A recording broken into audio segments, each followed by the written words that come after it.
agradecer ao Departamento de Fisiologia da UFSC pelo apoio, né, e suporte para o evento.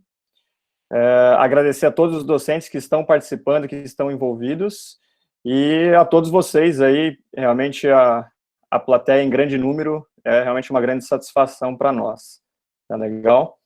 E qualquer dúvida, qualquer problema, vocês entrem em contato, como o professor Wagner já comentou também. Espero que vocês tenham aí um tempo prazeroso hoje, né, e em todos os dias nas outras palestras também. Algumas informações que já estão na tela e eu vou reforçar para vocês. Então, a palestra do professor Andrei terá 30 a 40 minutos. Essa palestra será gravada pela comissão organizadora, tá? E depois a gente vai disponibilizar para acesso de quem se interessar, tá legal? Porém, não é permitido, não está autorizado a gravação por meio de qualquer ferramenta tecnológica, então não pode tirar foto, fazer vídeos ou gravar a voz da palestra, tá legal? Então não está autorizado. Vou pedir para vocês que durante a fala do professor Andrei, a câmera e o áudio estejam desligados, tá legal? E mantenham assim durante toda a palestra. No final da palestra, né, aí nós teremos uma rodada, né, de perguntas, discussões com o palestrante, e vocês podem fazer as perguntas de duas formas, podem simplesmente escrever no chat, ou se preferir, coloquem ali que gostaria de fazer uma pergunta, né, fazer a inscrição no chat, e no momento oportuno, né, na ordem, nós vamos permitir a abertura do microfone para que a pessoa fale diretamente com o professor Andrei. Tá legal? Que mais aqui? E aí, só finalizando, antes de apresentar o palestrante, com relação, né, acho que a maioria já está sabendo, mas é importante ressaltar que quem tem interesse em certificado tem que ter 75% de frequência no ciclo de palestras como um todo, e fornecer para nós aqui no chat nome completo, RG e também o e-mail. Tá legal? Além disso, a gente pede para que vocês coloquem a cidade, estado onde moram e a instituição a que pertencem, se for o caso. Bom, e agora falando sobre, né, e apresentando o palestrante, realmente é uma honra e satisfação apresentar o professor Andrei, que é do Departamento de Ciências Fisiológicas da UFSC, tem formação, né, a graduação em Ciências Biológicas pela Universidade Federal do Rio de Janeiro, tem mestrado e doutorado em Fisiologia pelo Instituto de Biofísica Carlos Chagas Filho, também da Universidade Federal do Rio de Janeiro. E a ênfase, né, dessa pós-graduação em neurociências. Tá bom? Então, realmente uma honra aí. Eu vou deixar para que ele fale sobre o título da palestra e maiores detalhes. Andrei, obrigado mais uma vez pela disponibilidade, fique à vontade. Beleza, Gui, obrigado. Pessoal, boa noite ou boa tarde, não sei qual que é o correto agora, deixa eu só colocar aqui minha apresentação. Tá aparecendo aí, Gui? Oi? Gustavo? Tá aparecendo, Andrei, tá Sim, tranquilo. Beleza, deixa eu só ajustar aqui na tela, senão não vou conseguir ver vocês. Aqui. Beleza. Beleza. Pessoal, de novo, boa noite, boa tarde, bom dia, se porventura alguém for assistir esse vídeo depois, né, já que ele está sendo gravado. E queria agradecer o convite e dizer que, para mim, pessoal, eu sei que parece clichê isso, mas eu vou falar assim mesmo, é um prazer enorme estar aqui conversando com vocês. Nós temos agora quase 200 pessoas assistindo, isso me deixa ainda mais motivado, apesar de um pouco nervoso, claro, né, como sempre. E para mim é um prazer enorme falar de neurociência, falar de cérebro, de vários temas, e para mim é um prazer enorme também falar de ensino e educação, ensino e aprendizado. E falar de neurociência relacionada ao ensino e aprendizado, para mim é um prazer muito grande, tá? E eu tenho aqui vários colegas, né, vários professores, colegas que estão assistindo, e acho que vai ser muito legal trazer esse debate, né, coloquei essa pergunta, por quanto tempo um aluno, você talvez, né, consegue se manter atento a uma videoaula, quanto tempo você consegue se manter atento a uma videoaula, uma palestra, para instigar mesmo as pessoas. Acredito que essa é uma pergunta muito pertinente para a discussão, por que a gente está vivenciando agora, esse momento que a gente está tendo grandes mudanças por por conta da pandemia, inclusive no setor da educação. Agora as pessoas estão assistindo aula de forma remota, estão assistindo videoaulas. Enfim, eu acho que é uma pergunta muito pertinente para a gente discutir agora. Preparei uma apresentação especial aqui para vocês e muito básica, digamos assim, em termos de linguagem. A minha intenção é apresentar alguns dados neurocientíficos, científicos de modo geral, dentro dessa temática, mas de modo que todo mundo possa compreender. E eu quero convidar todo mundo a ficar bastante à vontade para depois me perguntar ou para fazer comentários aí, quem tiver mais vergonha e quiser fazer comentários por escrito ou ligar o microfone e falar, quero que fique bem à vontade. A minha intenção aqui nessa apresentação é fazer uma conversa, um diálogo, um momento de discussão aqui, à luz de alguns dados científicos que eu acho fundamentais para nós, tanto para professores como para alunos, tudo bem? Mas antes de começar a apresentação, eu queria pedir que todo mundo que puder, abrisse aí o celular ou o computador, uma abinha aí da internet, e entrasse nesse site aqui, ó, www.pollev.com, tá? Pollev, tudo bem? E aí ali vocês vão entrar e vão colocar ali no login, esse login aqui, ó, Andrei, meu nome, de Olive, Vemudo, 403, tudo bem? E já vocês vão entender por que eu estou fazendo isso, e acho que vai ficar bem bacana.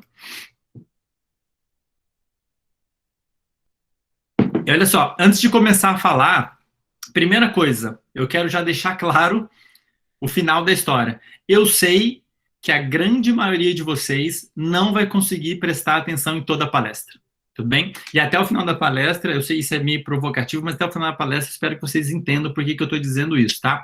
Mas antes de começar a entrar mais a fundo, peço então que vocês entrem nesse site, coloquem esse login, e aí vocês vão ver essa pergunta projetada aí no celular ou no computador de vocês. E peço que vocês respondam. Quanto tempo você acha que consegue se manter atento sem nenhum lapso de atenção? O lapso de atenção seria você perder a atenção dessa palestra, no caso, de uma aula, né? Sua atenção devagar para algum outro lugar. Em uma aula ou palestra tradicional, ou até numa videoaula. Quanto tempo vocês acham que vocês conseguem se manter atentos assistindo uma palestra, uma videoaula, sem perder a atenção nenhuma? Ficar totalmente atento. Quanto tempo vocês acham que dura essa atenção de vocês? Bom, aliás, esqueci de falar, infelizmente, travou. Eu tenho só a versão gratuita, tá, pessoal? Infelizmente, por conta do salário dos professores e da cotação do dólar, eu não tenho como pagar a versão maior, né? E ele só aceita 40 respostas, mas de qualquer forma, peço que vocês façam reflexão. Pense aí, quanto que vocês responderiam? Até 5 minutos, até 15 minutos? Ou mais, né? Vamos ver o que vocês responderam? Vocês conseguem ver a resposta, Gustavo, ou Gui, ou Wagner? Não, tá em branco. Ah, não tá aparecendo? Não. Não tá, não. Poxa, que pena, hoje de manhã estava funcionando. Mas, enfim, o resultado... Andrei, desculpa, o Gustavo falou que o link não entrou, eu não sei se tem um limite também. Não entrou esse link aqui, ó, Andrei de Olive, 403. Ele colocou errado, do Olive, faltou o DO aqui, ele colocou errado. 403, né? Só 40% das pessoas vão conseguir colocar alguma informação. A resposta vocês conseguem ver, não? O resultado? Não. Algumas pessoas estão dizendo que sim, mas enfim, eu posso dizer para vocês. 8%, tudo bem, pessoal, não vai dar para responder além de 40 pessoas, mas de qualquer forma, façam, quando travar, tentem responder para vocês mesmos, mas só para a gente ter uma dinâmica aqui, né? 8% de vocês, é anônimo, né, a resposta, respondeu até 5 minutos. 50, e realmente é geralmente esse perfil que eu encontro toda vez que eu faço essa pergunta para a plateia. 53% respondeu até 15 minutos, ou seja, mais da metade respondeu que consegue ficar atento até 15 minutos, 28% disse que consegue ficar atento até 30 minutos, 5% até 50, 3% e admiravelmente diz que consegue ficar atento até 90 minutos, e 5% de superpoderosos diz que consegue ficar atento até 90 minutos, tá? Pessoal, primeiro, então, isso realmente é um perfil que eu venho observando, normal, a maioria das pessoas diz que consegue ficar atenta até 5 a 30 minutos, a grande maioria das pessoas. Agora, eu quero deixar claro para vocês, como eu vou mostrar logo mais, que você muito provavelmente vai ter um lapso de atenção antes de 5 minutos, tá? É normal. Então, uma das mensagens que eu quero que fique claro para as pessoas aqui é essa daqui. A nossa capacidade de sustentar a atenção, ela é muito limitada. E isso a gente já tem claro desde lá da Segunda Guerra, quando eles começaram a observar, o pessoal na Segunda Guerra, os soldados tinham que ficar observando lá o radar, né, se está chegando algum avião perto, ou enfim, observando o radar para ver se não tinha algum inimigo chegando. Eles viram que ao longo do tempo, os soldados começavam, a eficiência deles de ficar observando ali, de ficar detectando se ia aparecer algum inimigo, caía muito. Então, a nossa capacidade de nos manter atento em qualquer tarefa, na verdade, ela é muito limitada. Isso fica claro num experimento muito simples que você pode fazer, foi feito lá desde 1948, em que você pede para a pessoa ficar observando o ponteirinho de um relógio, ela tem que ficar atentamente olhando o ponteirinho para observar toda vez que esse ponteirinho ele andar de uma forma diferente. Ao invés de ele andar só um tracinho, ele dá 2 pulinhos. Tá? E se você fizer um experimento assim, você vai ver que ao longo do tempo, a capacidade da pessoa de detectar os momentos em que esse ponteirinho pulou, né, ele andou de forma errada, ela vai diminuindo. Tá? E tem vários e vários trabalhos dentro dessa temática de atenção sustentada, quanto tempo a pessoa consegue manter a atenção e o estímulo. Tem vários trabalhos caracterizando isso, mostrando claramente como que a nossa capacidade de sustentar, de manter a atenção para um estímulo aqui fora, por exemplo, uma aula, por exemplo, essa palestra, ela é muito ilimitada.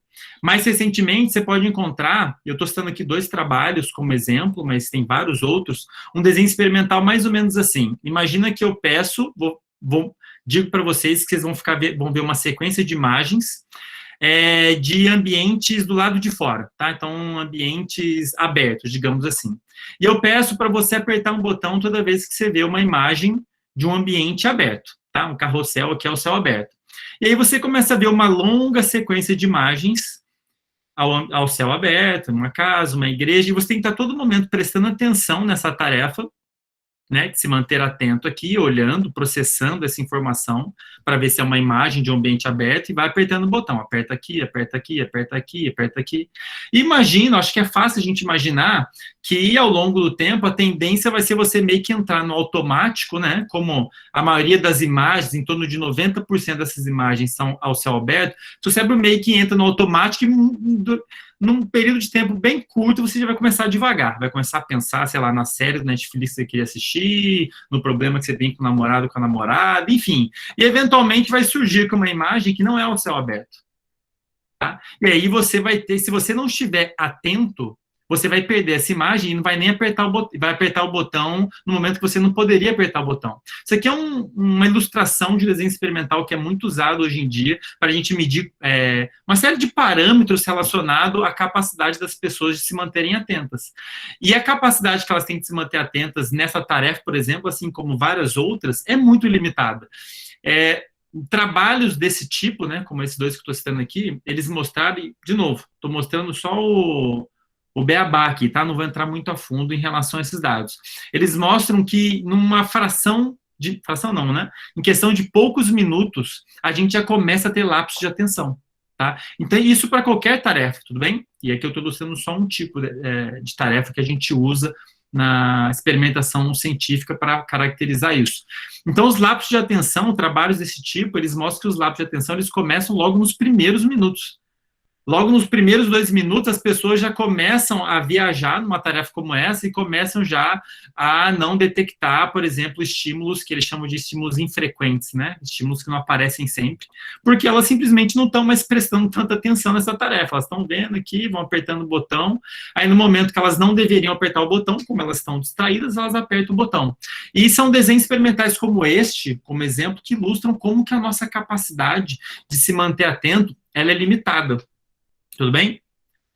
E agora, trazendo para o contexto de aula, a mesma ideia vale para o contexto do ensino e aprendizado, né? Aqui eu estou ilustrando, então, um cenário que a gente está muito habituado, né, no setor da educação, no ambiente educacional, um monte de gente sentado. Todo mundo já teve que lidar com isso, eu tenho que lidar com isso, né? Você já foi aluno, você é professor, já foi professor, enfim. Isso aqui é o cenário clássico, tradicional, né? Um monte de aluno sentado, assistindo um professor lá na frente, falando uma série de conteúdos, tá? Se eu for me basear na literatura que mostra o quanto tempo uma pessoa consegue se manter atenta numa tarefa, não tem por que eu esperar que esses alunos vão conseguir se manter atentos a esse professor a todo momento. É normal, pessoal, é normal que ao longo de uma tarefa, incluindo assistir aula, que você tenha lapso de atenção, que você divague de tempo em tempo. Você começa a viajar. Isso é uma coisa fisiológica, ela é normal e não tem por que a gente ficar tentando evitar ela, tudo bem? E isso, imagina assim, mesmo que todos esses alunos aqui estivessem totalmente interessados em prestar atenção no conteúdo, estivessem totalmente motivados, ainda assim eles não iriam conseguir. Mas, além disso, a gente tem que levar uma série de outros fatores. Os alunos podem estar num estado de alerta diferente, pode estar com sono, pode estar desmotivado, pode estar desmotivado para fazer alguma outra coisa, e continuar assistindo a série de Netflix que ela estava assistindo, ou pode ter uma outra motivação mais basal, né, tá com fome. Então, ainda que os alunos todos, que as pessoas quisessem prestar atenção em toda a palestra, elas não vão conseguir. Porque existe uma limitação por quanto o nosso sistema nervoso, por quanto o nosso cérebro consegue fazer isso, tudo bem? E juntando esses dados, né, que estudam quanto a gente consegue manter a atenção numa tarefa, e mais alguns poucos trabalhos que estudaram isso no contexto da educação, a gente tem algo... Só para ilustrar aqui. Deixa eu começar essa apresentação, que faz o quê? Uns 10 minutos. Deixa eu tirar aqui, ó. Deixa eu começar essa apresentação, que faz, acho que uns 10 minutos. Quantos lapsos de atenção vocês acham que vocês já tiveram? Podem ser sinceros, tá, pessoal? Podem ser super sinceros. Não vou ficar chateado, nem um pouquinho. Lapso de atenção é você perder a atenção em mim aqui, tá?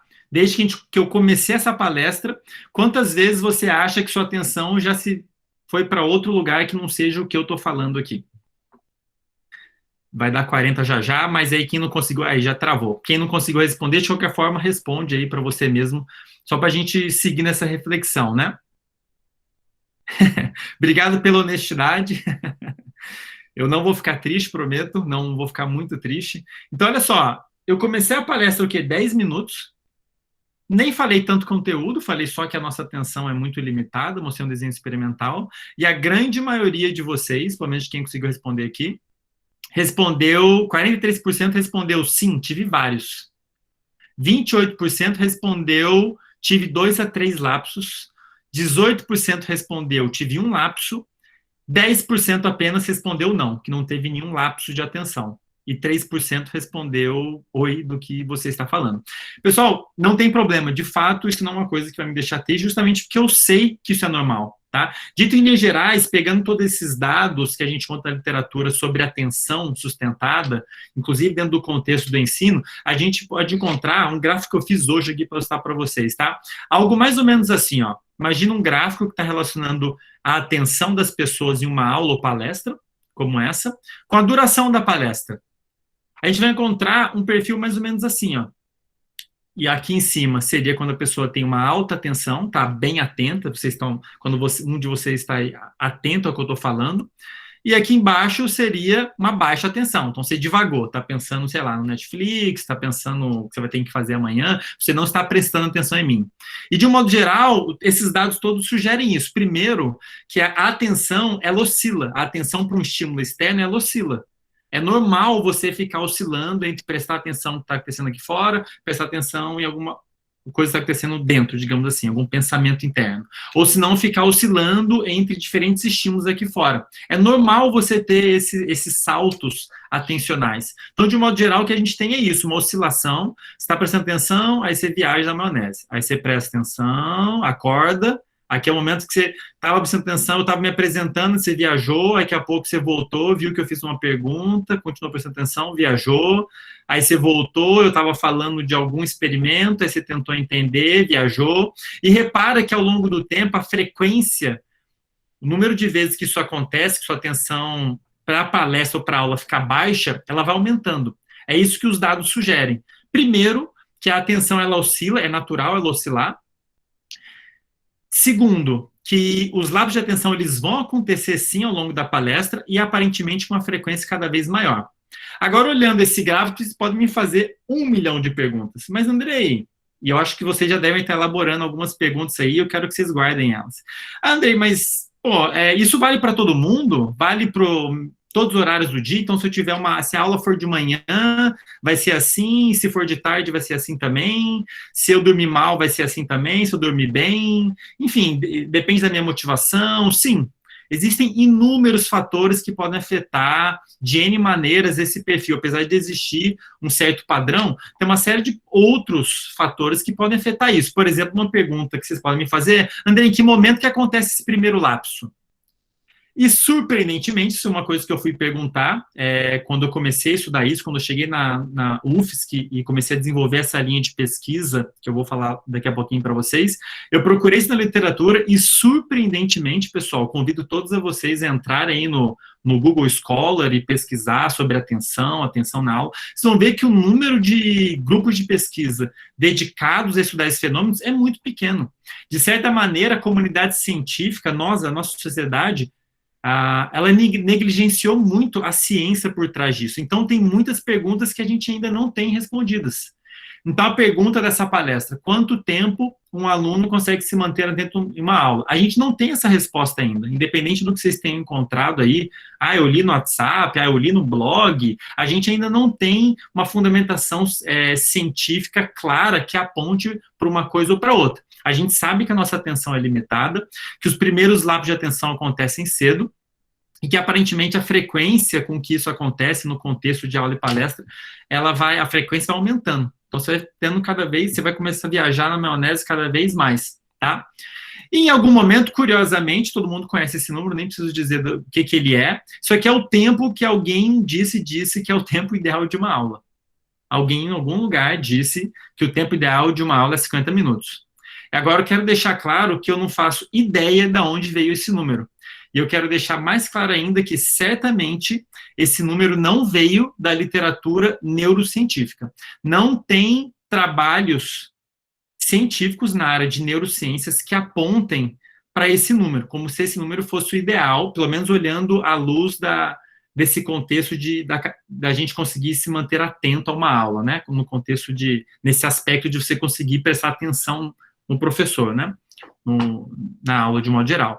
Não tem nada que aponte para esse número, mas curiosamente é um número que todo o nosso sistema educacional, pelo menos todos que eu já tive contato, eles usam. Uma aula tem 50 minutos, parece que é um mito que surgiu não sei quando, e prevalece até hoje, né? Que o tempo da aula tem 50 minutos. E curiosamente, se vocês pararem para pensar, vocês aí, alunos e professores, vocês vão se dar conta que, na verdade, os sistemas educacionais não respeitam esse número. Geralmente, quando você vai ter aula, sei lá, alguma aula, ou vai dar alguma aula, geralmente é algum múltiplo desse número, né? Você vai ter 2 vezes 50, 140 minutos, ou 4 tempos, que seriam 4 aulas. Então, assim, o próprio sistema, de certa maneira, ele não respeita esse número. Não estou dizendo que deveria, mas é curioso. Então, tem essas questões dos tempos de aula, os tempos que as pessoas dizem que é o ideal. E se você for olhar na literatura, de novo, convido quem quiser olhar aí, ou jogar no Google Scholar, atenção, ensino, aula, vocês vão encontrar lá uma série de citações de várias áreas, pessoal da educação, pessoal até da neurociência, citando vários valores, mas no final das contas acontece que não há fundamentação científica para nenhum deles. Muitas pessoas citam isso daqui, ó. Vocês devem ter lido isso em algum lugar. Uma pessoa só consegue se manter atenta por 10 ou 15 minutos. O tempo de uma aula expositiva, de uma videoaula, tem que ser 10 ou 15 minutos. E para quem conhece, né, o TED, que é uma organização que organiza palestras muito legais, muito didáticas e com grande engajamento, né, as pessoas gostam muito das palestras do TED, né, acho que todo mundo aqui, a maioria conhece o TED. Uma das características do TED, das palestras do TED, é que os apresentadores não podem passar 18 minutos. Se você lê o livro, né, que fala sobre técnicas de apresentação, por aí vai, eles defendem bem essa questão do tempo de 18 minutos, porque eles entendem que é o suficiente para você falar uma ideia de forma clara e séria, mas não é tão longo a ponto de ficar cansativo. Agora, a pergunta que a gente tem que fazer para esse monte de números, 50, 30, 15, é: aonde está a evidência neurocientífica para qualquer uma delas? E eu vou dizer para vocês que para a grande maioria do que é dito por aí, não há evidência neurocientífica, e eu quero ressaltar o neuro aqui, né, porque a gente pode encontrar evidências de outras áreas da ciência, mas eu quero chamar atenção para o neuro, porque, pessoal, o que quer que aconteça aqui dentro desse ambiente, em última instância, vai depender do que está acontecendo no cérebro das pessoas.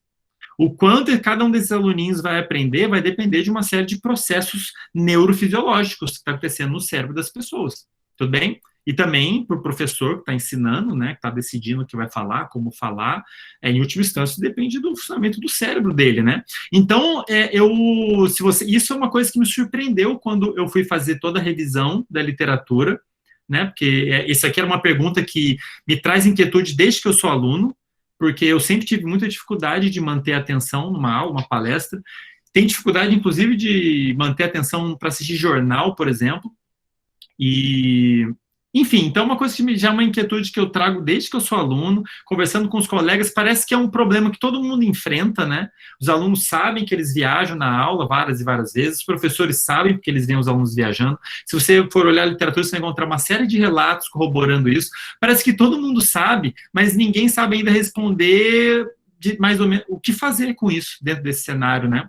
Então, afinal de contas, quanto tempo um aluno consegue se manter atento em uma aula, tá? Muito das citações que a gente encontra aí na literatura, se vocês forem olhar, 10 minutos, muitas delas se baseiam em trabalhos super antigos, e eu vou citar um deles aqui, que é um trabalho publicado há décadas atrás, uma revisão, na verdade, ela é muito citada, que, na verdade, nem estava preocupada em estudar a atenção. É uma revisão que estava avaliando anotação, quando os alunos anotando o que quer que eles estivessem assistindo. E eles perceberam que as anotações elas iam diminuindo com o tempo. E, com base nisso, fizeram uma série de discussões de que a atenção vai diminuir. Eles nem chegam a falar de atenção, na verdade, só que o desempenho dos alunos vai diminuindo, mas, enfim, é um trabalho que nem fala de atenção, é uma revisão que nem fala de atenção, fala de anotação, e é muito citada, é muito referenciada quando as pessoas vão defender que o tempo ideal é 10 minutos, 15 minutos ou 20 minutos, tá? Um outro trabalho muito citado, muito influente, é esse aqui também, que foi publicado em 1978, se não me engano, vocês vão encontrar esse nomezinho aqui, o Johnstone e Percival, e eles sim falaram de atenção. O título desse trabalho, para quem não sabe inglês, é Lapsos de Atenção em Palestras, em aulas, tá? Então, o que eles fizeram, basicamente, eram professores de química, se eu não me engano, foi colocar observadores na sala, que ficaram observando os alunos enquanto o professor dava aula. E aí eles pediram para os observadores observarem sinais comportamentais de que os alunos, de um modo geral, era uma turma de 300 alunos, de que eles não estavam prestando atenção, tá? E que sinais são esses? Falação, blá, blá, blá, blá, blá, aluno olhando para o lado, ou não tá anotando, ou se não está bocejando, sinais assim que sugerem que o aluno, que a turma, de modo geral, eles não estavam olhando alunos individualmente, que a turma não estava atenta.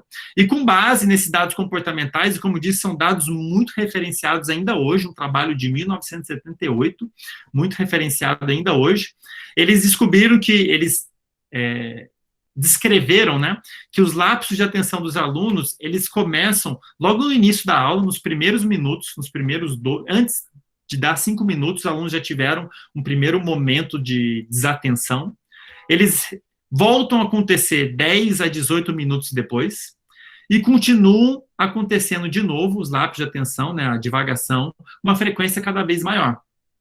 Tá? Então, esse é um dado muito referenciado, como eu disse, é um trabalho interessante e deve ser levado em consideração, mas eu tenho que pontuar que, do ponto de vista metodológico, ele tem uma série de falhas. A principal delas é que esses dados foram observados com base em observação de comportamentos que sugerem que a turma estava desatenta. Mas eu não preciso dizer para vocês que o simples fato de um aluno estar olhando o professor não quer dizer que ele está prestando atenção.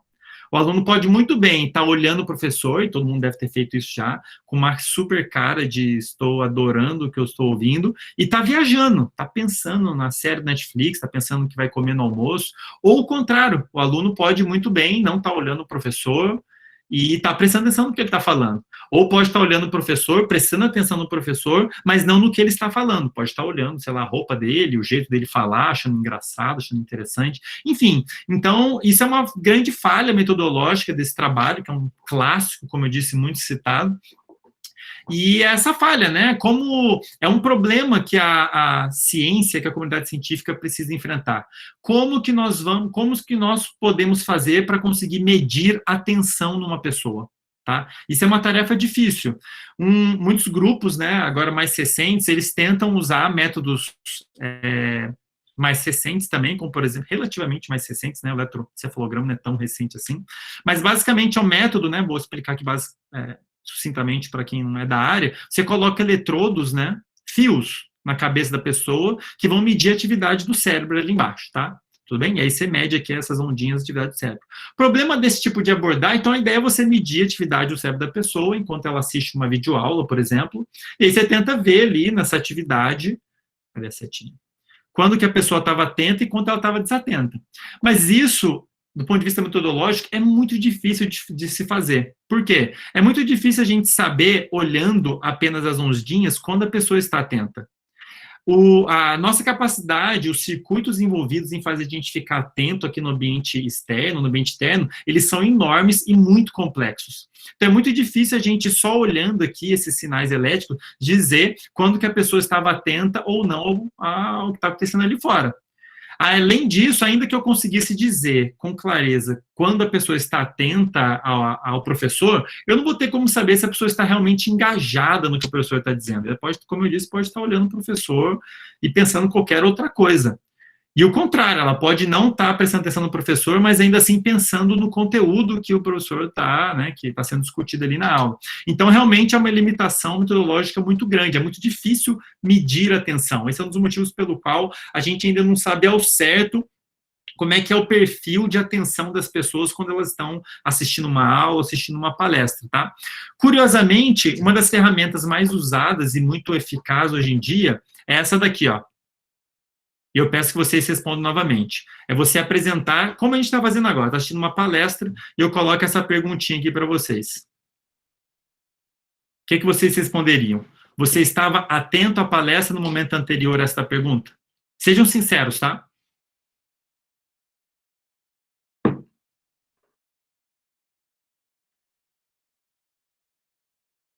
Uma?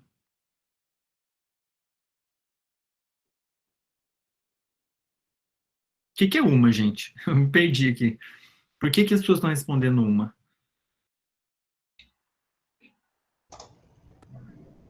Eu acho que o pessoal está respondendo A, porque aqui para a gente está aparecendo sim, A, não, B. Ah, tá. Mas aí o uma é o quê? Seria o sim? Não sei. Eu chutaria que sim, Andrei. Ah, tudo bem. Eu não sei, a opção uma não tinha aqui, tá, gente? Eu acho que vocês estavam tão desatentos que vocês escreveram a resposta errada. Mas, enfim, tudo bem. É importante, eu quero que vocês façam a reflexão comigo, tá? E só de curiosidade. Ah, legal. Então, a maioria das pessoas estavam atentas no momento anterior, uma minoria, cadê a setinha? Estavam não atentas e algumas pessoas não sabem. Mas, de qualquer forma, independente do que vocês responderam aqui, só quero ilustrar que isso aqui é uma das maneiras que a gente tem de acessar se a pessoa estava atenta ao que a aula ou não. Eu sei que parece bobo, mas, de fato, é uma ferramenta muito forte, muito usada ainda hoje. Você, ao longo da palestra ou da aula, você simplesmente para, de repente, e pergunta, estava prestando atenção na palestra? E a pessoa responde. É uma forma muito eficaz de você saber se ela está prestando atenção. Então, por exemplo, agora eu sei que 77% de vocês, se vocês estiverem sendo honestos, e eu acho que sim, vocês estavam atentos naquele momento da palestra. Eu poderia colocar perguntas como essa ao longo de toda a palestra e ter uma noção do quanto vocês estão viajando, né, ao longo da palestra. É uma ferramenta muito usada, que a gente chama, traduzir aqui, né, o termo mais usado em inglês, mas na tradução seria sondagem de devaneio, seria eu sondar os momentos que vocês tiveram devaneios. Tem um lado ruim, porque toda vez que eu coloco uma pergunta, eu já quebrei a dinâmica da aula. Então, já é um poluidor aqui do meu estudo, né? E uma outra ferramenta muito interessante de se usar também é isso daqui, tempo de resposta. O que é isso? É você medir o tempo que a pessoa levou para responder a um estímulo, tá? Como é que eu posso usar isso para medir a atenção de uma pessoa numa tarefa ou numa aula? Basicamente assim, imagina que você está aqui, vocês estão sentados aí, E eu digo para vocês que toda vez que vocês virem essa cruzinha, para vocês ficarem preparados, porque eu vou mostrar um sinal verde, e vocês têm que apertar um botão. Então, vocês ficam mostrei a cruzinha, vocês ficam alertas, vou apertar um botão. Aí, na hora que eu dou um sinal verde, vocês apertam um botão. Eu meço o tempo que vocês levaram, desde o momento que eu mostrei o sinal verde, vocês apertaram o botão. Se não tiver nenhum problema neurológico com você, você vai levar algo em torno de 300 a 400 milissegundos para fazer isso. Tudo bem? Agora, o que isso tem a ver com a atenção numa tarefa ou numa aula? Eu posso usar esse paradigma aqui, essa tarefinha, associada a uma outra tarefa. Então, imagina que agora você está jogando um joguinho de carro, e você não pode deixar o carro sair da pista, né? Tá dirigindo aqui, faz curva. E no meio do jogo, eu digo para você que no meio do jogo eu vou mostrar um sinal verde e você tem que apertar um botão, enquanto você joga. Então, você está engajado ou engajada jogando o jogo, e tem que ficar ligado, né? Você não pode, você tem que ficar atento aqui, senão o carrinho sai da pista. Você está engajado aqui na tarefa, né? E eu, de repente, mostro o sinal para você. Se você estiver bastante engajado aqui no jogo, naturalmente você vai demorar mais tempo para responder esse sinal, né? Porque seu cérebro agora vai ter que deslocar a atenção dele do jogo pro sinal que eu dei, e aí você vai ter que apertar o botão. Então, normalmente, nesse contexto, você vai demorar mais tempo para apertar o botãozinho.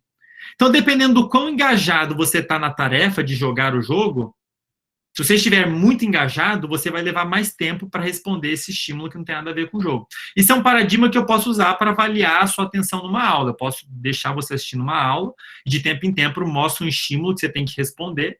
Dependendo do quanto tempo você leva para responder, eu vou saber se você estava mais ou menos engajado na aula. Então, é um paradigma muito interessante e que eu estou usando no meu laboratório também para investigar essas questões. Mas, enfim, não vai dar para a gente trazer os dados agora. Eu queria só ilustrar para vocês a problemática de se estudar a atenção e a problemática da gente responder uma pergunta tão trivial como essa que eu coloquei no início da palestra. Afinal de contas, quanto tempo um aluno consegue se manter atento em uma aula? E, pessoal, infelizmente, eu não tenho uma resposta, não temos, a comunidade científica não tem uma resposta clara para isso. E se vocês encontrarem num blog, no WhatsApp, ou qualquer lugar que seja, alguém te dando uma resposta simples, as pessoas conseguem ficar tanto tempo, duvide.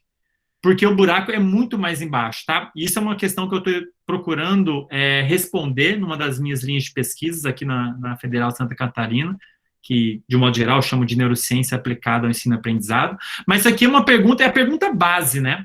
Mas, na verdade, já está mergulhado dentro de toda uma problemática, porque o tempo que uma pessoa vai conseguir se manter atenta numa palestra, numa aula, numa videoaula, vai depender de vários fatores, como, por exemplo, motivação, que é uma coisa que eu quero investigar também, dependendo do quão motivado você está em me ouvir, ou quão desmotivado você está em fazer outra coisa que não seja me ouvir, isso vai afetar o quanto você vai conseguir se manter atento, o número de vezes que você vai ter lapsos de atenção, né? O horário do dia, o perfil circadiano da pessoa, então se você é uma pessoa diurna ou noturna. Então, para vocês aí que acordam tarde e dormem tarde, eu aposto que assistir uma aula cedo é um sacrifício. E, sem dúvida, a capacidade do seu cérebro de manter a atenção em qualquer tarefa, incluindo a tarefa de assistir uma aula, ela vai ser muito prejudicada. Então, tem uma série de fatores que vão afetar o horário do dia, o seu perfil circadiano, se é noturno, diurno. Formato da aula. Então, se é uma aula que tem muita figura, que tem muito texto, se o professor fala bem ou fala mal, quantidade de conteúdo, quantidade de slides, enfim, uma infinidade de fatores. Se você tem intervalos ali, duração dos intervalos. E aqui só para citar alguns exemplos, tá? O seu estilo de vida, se você pratica atividade física. Por exemplo, imagino que o Gui talvez vá falar disso, ou algum outro professor fale disso nas próximas palestras aqui desse evento. A atividade física tem 1 milhão de efeitos benéficos para a gente, inclusive para o seu cérebro. Então, tem vários trabalhos mostrando que a atividade física, ela facilita a sua capacidade de atenção. Facilita uma série de processos, ela ajuda uma série de processos cognitivos que, sem dúvida, vão ser benéficos nesse contexto.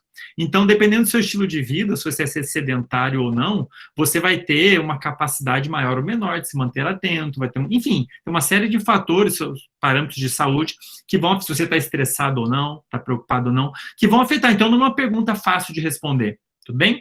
O que a gente sabe, para a gente Primeiro, eu queria deixar claro a problemática de responder essa pergunta, deixar claro que, infelizmente, a gente ainda tem muito pouca literatura científica dentro desse tema. De fato, de novo, convido vocês a entrarem no Google Scholar e pesquisar sobre esse assunto. Joga lá, atenção em aula, vocês vão ver que a quantidade de trabalhos é muito pequena. A comunidade científica vem negligenciando, relativamente, né? Vem negligenciando essas perguntas há muito tempo. É como se as pessoas acreditassem que a aula tem que ter 50 minutos e ninguém se preocupou muito mais com isso. E ficou por assim, e por aí mesmo, né? E só agora, nos últimos anos, especialmente agora, com toda essa revolução que a gente está vivenciando por conta da pandemia, que a gente está vendo essa discussão vindo mais à tona, como é o que está acontecendo nesse exato momento, né? Agora, o que a gente pode dizer? Pessoal, o que a gente pode dizer é que a capacidade de uma pessoa de sustentar a atenção, ela é muito limitada. Então, o que eu espero, como eu disse lá no início da palestra, o que é baseado na literatura que estuda a atenção de um modo geral, inclusive, incluindo as poucas literaturas que estudam isso no contexto de aula, eu espero que vocês tenham não um, mas vários lapsos de atenção ao longo dessa palestra, ao longo de uma aula, incluindo essa palestra. Então, de novo, o que a gente sabe é que a nossa capacidade de manter a atenção no ambiente externo é limitada, em qualquer tarefa ela é limitada. Os sistemas atencionais, eles têm um perfil oscilatório, isso é normal, eles oscilam. Como eu disse, é normal, é fisiológico o seu cérebro ele ficar oscilando entre prestar atenção no que está fora e prestar atenção dentro, fora, dentro. Ao longo de uma palestra ou aula, a tendência é você ter vários lapsos que vão aumentando em frequência, isso a gente sabe, tá? E se vocês estiverem duvidando disso tudo que eu estou dizendo ao longo dessa palestra, além de vocês, de novo, convidar vocês para lá averiguar a literatura, eu mesmo posso passar para quem quiser depois, mas é só vocês pararem para pensar um pouquinho o quanto vocês conseguiram prestar atenção nessa palestra. Por quanto tempo vocês conseguiram prestar atenção nessa tarefa? Para pensar um pouquinho aí, deixa eu comecei a falar, faz o quê? Uns 30 minutos, um pouquinho mais talvez, que nem é tanto tempo assim. Quantas vezes você deu uma viajada? E talvez, assim, vocês tenham viajado no que eu estava falando. Eu falei uma coisa que te fez pensar outra, que te fez pensar outra, que te fez pensar outra. Aí você voltou. Ou senão você começou a pensar num problema que você tem que resolver, ou senão você está com sono, ou você está com fome e está pensando o que você vai comer, enfim. Quantas vezes vocês não perderam atenção em mim aqui, ao longo dessa palestra? Várias, né? Agora, infelizmente, a gente não sabe os detalhes de como isso está acontecendo. A gente ainda não sabe, eu digo comunidade científica, a gente não sabe exatamente se existe um padrão entre todas as pessoas, no momento em que elas têm a primeiro lápis de atenção, a gente não sabe quanto que motivação vai afetar isso, a gente não sabe a duração dos lápis de atenção, e tampouco se a gente deve realmente evitar os lápis de atenção. Tem uma gama enorme de artigos ilustrando a importância do que a gente chama de sonhar acordado, né, de você devagar. Isso tem uma importância enorme por vários motivos na nossa vida. Então, talvez a gente tenha que, na verdade, repensar a ideia de querer evitar isso na aula. Na verdade, pelo contrário, talvez a gente tenha que usar isso a nosso favor, ao invés de a gente tentar evitar, a gente, professores, né, tentar evitar que os alunos não tenham lápis de atenção, na verdade, a gente tem que usar isso, a gente sabe que eles vão ter, e a gente tem que, na verdade, estimular isso, talvez estimular que haja um devaneio guiado, né, que a pessoa viaje de um jeito positivo, que vai ajudar ela a construir ali um conhecimento e otimizar o aprendizado, né? Esse é um dos motivos pelo qual eu decidi usar esse aplicativo aqui, que eu fiz, essa dinâmica que eu fiz com vocês, é um dos motivos pelo qual eu coloquei aqui nessa palestra, coloco nas minhas aulas também, já vinha fazendo isso antes lá da pandemia, justamente para mudar a dinâmica da aula, para pelo menos quebrar aquele componente passivo dos alunos de alguma maneira. É uma forma que eu tenho de estar sempre resgatando o aluno, porque eu sei que ele vai ter lápis de atenção. Eu sei que vocês tiveram lápis de atenção ao longo dessa palestra, e tentei amenizar isso ao máximo, ou tentei guiar esse devaneio, né? E coloco as perguntas para vocês refletirem comigo, para vocês terem um componente mais ativo. Tentei não colocar muito conteúdo na palestra, de modo que, mesmo que você tenha um devaneio, na hora que você voltar a prestar atenção em mim, você vai conseguir continuar prestando atenção, você vai conseguir acompanhar o raciocínio, tá? Então, tem toda uma série de fatores importantes nesse contexto, e eu não posso deixar de dizer que a minha decisão de colocar essas perguntas interativas não é simplesmente da minha experiência. Isso é fundamentado cientificamente, como foi mostrado por esse trabalho, publicado em 2013, mas tem vários outros que vieram depois dele, antes e depois, publicado na PNAS, uma revista de altíssimo impacto, tá? Mostrando que você colocar perguntas no meio da aula, que isso diminui o número de vezes que a pessoa divaga, que ela viaja na maionese e melhora o aprendizado. Os alunos, né, tem todo um desenho experimental bem bacana lá, o grupo de alunos, onde eles tinham perguntas no meio da aula relacionadas a perguntas, eles divagavam menos, e no final eles tinham notas melhores, digamos assim, né? Então, isso aqui é um exemplo de uma estratégia, um pequeno exemplo no meio desse universo de uma estratégia que a gente pode ter para melhorar o processo de ensino e aprendizado. Agora, é importante, eu quero deixar claro que essa estratégia é baseada em ciência. Educação baseada em evidências, está na hora da gente começar a pensar em educação assim, não é o fulano acha, o Beltrano acha, eu acho, você acha, a gente tem que ter fundamentação científica, né? Como eu disse, tanto o ensino como o aprendizado depende do funcionamento do cérebro das pessoas, a gente tem que saber como é que os cérebros estão funcionando nos diferentes contextos para tomar decisões mais adequadas, né? E nesse contexto, inclusive o que a gente está vivendo, eu não posso deixar de falar das videoaulas, né? Nesse sentido, eu vejo as videoaulas com muitos bons olhos, porque na videoaula você dá uma flexibilidade muito interessante para quem vai assistir a videoaula. A pessoa vai poder assistir a videoaula no horário que ela acha melhor, no horário que ela tem um desempenho atencional melhor, e levando em consideração que é normal as pessoas terem lapso de atenção, ela pode muito bem, no momento que ela teve um lapso de atenção, apertar pause no vídeo, ou voltar ao vídeo, ver de novo. Então a videoaula, dentro desse contexto levando em consideração a limitação fisiológica, a nossa limitação fisiológica de manter a atenção no estímulo fora, eu acho muito interessante você oferecer material de modo que a pessoa tenha controle sobre o fluxo do conteúdo, que é o que acontece quando a gente lê um livro, né? Se você lê um livro, está lendo lá um livro, estudando, lê uma frase que você não entendeu, você lê a frase de novo e lê de novo. O mesmo vale para videoaulas. Então, nesse sentido, eu vejo as videoaulas que estão surgindo mais agora ainda, com muitos bons olhos, tudo bem? Então, aí, só para instigar a reflexão de vocês. No mais, queria agradecer muito a atenção, temos aí mais de 200 pessoas, espero ter conquistado pelo menos uns 80% da atenção de umas 80% das pessoas. Entendo que vocês tiveram vários lapsos ao longo da palestra, espero que ainda assim tenham conseguido acompanhar.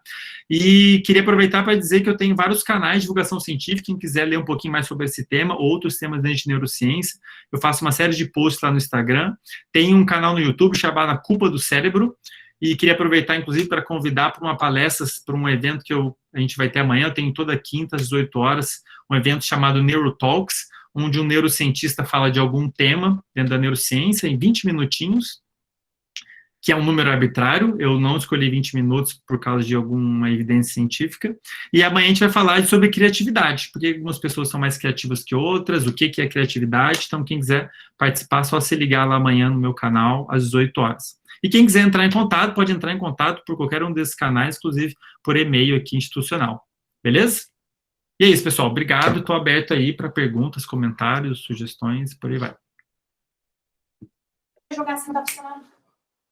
Andrei, muito obrigado pela palestra, excelente apresentação. Pelo visto, você vai ter bastante tempo para trabalhar esse tema no seu grupo de estudo, né? Com certeza. Um tema muito amplo e que tem muitas lacunas na literatura. Realmente estamos longe aí de ter um consenso no assunto, né? Sim. Espero que o pessoal tenha gostado da apresentação. Acho que se ficaram longe do WhatsApp, já é um primeiro momento para não ter lápis, né? Porque é o negócio que atrapalha a gente para ter lápis de atenção. Bom, pessoal, eu vou abrir agora para perguntas, né? Então, novamente, quem ainda não fez perguntas no chat, pode escrever, ou, se preferir, coloca ali, faça a inscrição, para que a gente solicite que vocês abram o microfone quando for o momento adequado, tá legal? Quem vai fazer a mediação é o professor Gustavo. Então, fica à vontade, Gustavo, para começar. Antes de eu começar aqui com as perguntas que já foi aparecendo aqui no chat, Andrei, parabéns pela palestra, muito interessante. Obrigado. Bem legal. E vamos lá. A primeira pergunta é da Mirella. A Mirella, eu não sei se ela quer que eu leia ou se ela quer fazer. Ela mandou a pergunta no chat aí. Mirella, se você quiser fazer a pergunta, é só ligar o microfone. Então, eu vou ler aqui, que ela falou aqui. Uhum. A pergunta dela. Então, a ideia de atenção dividida seria tecnicamente improvável, pois teríamos picos de atenção? Atenção dividida em mais de uma tarefa? É porque, assim, até onde eu sei, o seu sistema ele não consegue focar a atenção em mais de um lugar. O que a gente pode fazer é alternar a atenção. Então, se você está executando 2 tarefas, você pode meio que alternar. Isso é uma coisa muito dinâmica, né? Os sistemas que regulam a atenção, né? Se você está prestando atenção do lado de fora, ou você pode estar prestando atenção no pensamento interno, isso fica mudando o tempo todo. E a gente, muitas vezes, nem percebe isso acontecendo. Então, quando você está executando 2 tarefas, tentando executar, o que o seu cérebro está fazendo, essencialmente, é ficar alternando a atenção naquelas 2 tarefas na medida do possível, né? Se forem 2 tarefas difíceis, que exigem uma atenção sustentada, aí vai ser difícil você executar as 2 ao mesmo tempo. Agora, a gente tem que levar em consideração que muitas tarefas a gente consegue executar de uma forma automática. Então, por exemplo, você pode muito bem estar dirigindo, se você já tem experiência dirigindo, né? Então, o componente sensório-motor de dirigir, se você já dirige há muito tempo, o seu cérebro já aprendeu aquilo, tá? É como se fosse andar. Você não tem que ficar pensando em como andar, você tem que ficar pensando em como dirigir. E isso meio que libera recursos do seu cérebro para ele fazer outra coisa. E aí você pode estar lá dirigindo, pensando num problema que você vai resolver. E aí não é atenção dividida, né? A sua atenção está em outro lugar. Sua atenção está focada em alguma outra coisa e você ligou o automático ali enquanto você executa a tarefa de dirigir, por exemplo. Legal, ó, mais uma pergunta aqui. Eu vou entender que quem colocou a pergunta no chat é para eu ler. Então, a pergunta do Gustavo Goulart, ele pergunta: o lapso necessariamente precisa ser tão brusco ou poderiam ser lapsos mais ou menos fortes? E dessa forma, poderia ser formada uma curva de lapsos? No sentido de prestar menos atenção, mas mesmo assim estar prestando um pouco de atenção? Assim, a questão é se você está prestando atenção, se o seu foco atencional está... Vamos usar aqui o contexto da aula para simplificar, né? Se o seu foco atencional está no professor. É sim ou não? Dificilmente você vai conseguir um meio termo disso. Agora, o que você pode fazer, uma coisa que o seu cérebro... Porque a atenção, ela tem vários componentes, né? Uma delas é tem várias coisas que podem modular a sua atenção. Uma delas é surgir, por exemplo, algum estímulo específico. Então, por exemplo, você está assistindo a palestra, de repente você ouve um barulho de tiro, esse barulho de tiro vai chegar no seu cérebro, vai ser processado, e ele vai modular lá certos circuitos relacionados à atenção, e vai direcionar a sua atenção para aquele som. Tá? Isso é o que a gente chama de bottom-up, né? Então, é um estímulo que está vindo de fora, que está modulando sua atenção. Por outro lado, você pode ter o seu próprio cérebro decidindo colocar a atenção em algum lugar. Você toma a decisão, vou prestar atenção no Andrei. E ele vai lá, esse circuito vai lá e bota o holofote do foco atencional no que eu estou falando. Tá? Mas dificilmente você vai ter um meio termo. É uma coisa, é muito dinâmico, né? Foco atencional. Então, você fica oscilando e muitas vezes a gente nem percebe. Isso acontece, inclusive, quando a gente vê um filme, pessoal. As pessoas sempre me perguntam isso. Ah, mas quando eu estou vendo o filme, eu presto atenção no filme inteiro. Você não presta atenção no filme inteiro. Acontece que, muitas vezes, que você tem um lapso de atenção, na hora que você volta, pelo formato do filme, pela densidade de conteúdo, você consegue acompanhar o que está acontecendo no filme. E é curioso porque recentemente saiu uma série nova, só para citar um exemplo, né, a tal do Dark, não sei quem está assistindo aí, mas é um bom exemplo. Toda vez que alguém fala, assiste o Dark, é muito legal, geralmente essa sugestão vem acompanhada de, mas presta atenção, senão você vai se perder. E se quem estiver assistindo essa série, ou quem for assistir, vai perceber que realmente você se perde muito facilmente na série. É muito fácil você devagar, não prestar atenção em algum diálogo específico que aconteceu ali em 20 segundos, só que o problema é que na hora que você voltou, você já perdeu uma coisa importante. Então, tá aí o exemplo de uma série que demonstra que a gente tem, sim, lapso de atenção quando a gente está assistindo, inclusive, material de entretenimento, só que a gente, muitas vezes, não se dá conta, né? Legal. Dark é muito bom para quem não viu. A professora Silene pergunta: você tem interesse em comparar a aula tradicional, centrada no professor, aos métodos que são centrados no estudante? Você imagina que o grau de atenção mude? A aula centrada no... Não entendi. Lê de novo, por favor, Gustavo, a primeira parte. Você tem interesse em comparar a aula tradicional, aquela centrada no professor, Uhum. ou comparar com os métodos que são centrados no estudante? O problema é a metodologia, né? Porque, assim, eu particularmente gosto de, na hora que você vai, digamos, você quer estudar a atenção de um aluno enquanto ele assiste uma aula.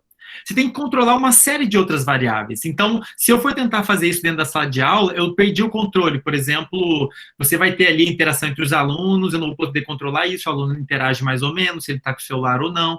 Então, muitas dessas perguntas, dependendo da pergunta que você quer responder, tem que ser dentro do laboratório, porque eu controlo todas as variáveis, né? E aí, se eu for tentar comparar uma aula centrada no professor, seria o professor chegar e falar de uma aula, enfim, é uma questão de você bolar um desenho experimental que te permita fazer isso, né? Eu não sei como é que seria uma aula, como é que eu conseguiria, por exemplo, medir a atenção numa aula centrada no aluno, né? Então, por exemplo, o aluno talvez lendo, fazendo um exercício, mas como é que eu vou medir se ele está prestando atenção ou não no exercício, né? É difícil. O que eu estou fazendo é tentar explorar todos os fatores que podem influenciar a atenção de uma pessoa quando ela está assistindo uma videoaula.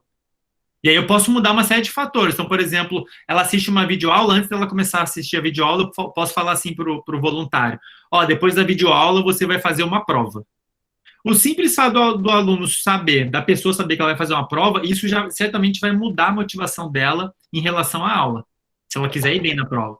Ou pior, eu posso falar assim, ó, você vai fazer uma prova e dependendo da sua nota, eu vou te pagar tanto. Se você tirar 10, eu te dou 100 reais, se você tirar 0, eu não vou te dar nada. Isso vai ser uma motivação enorme. Eu não posso fazer isso aqui no Brasil, porque é proibido pagar voluntários, né? Mas lá fora eu poderia, inclusive posso fazer isso lá fora. Isso seria uma motivação enorme para a pessoa assistir a aula. Muito provavelmente o desempenho atencional e aprendizado dela vai ser muito diferente nesse contexto. Mas isso eu tenho que fazer em laboratório, porque eu tenho controle dessas variáveis, né? De motivação, horário do dia, se tem mais uma pessoa ali perto, posso colocar 2 pessoas assistindo a mesma aula, enfim, uma série de variações interessantes, né?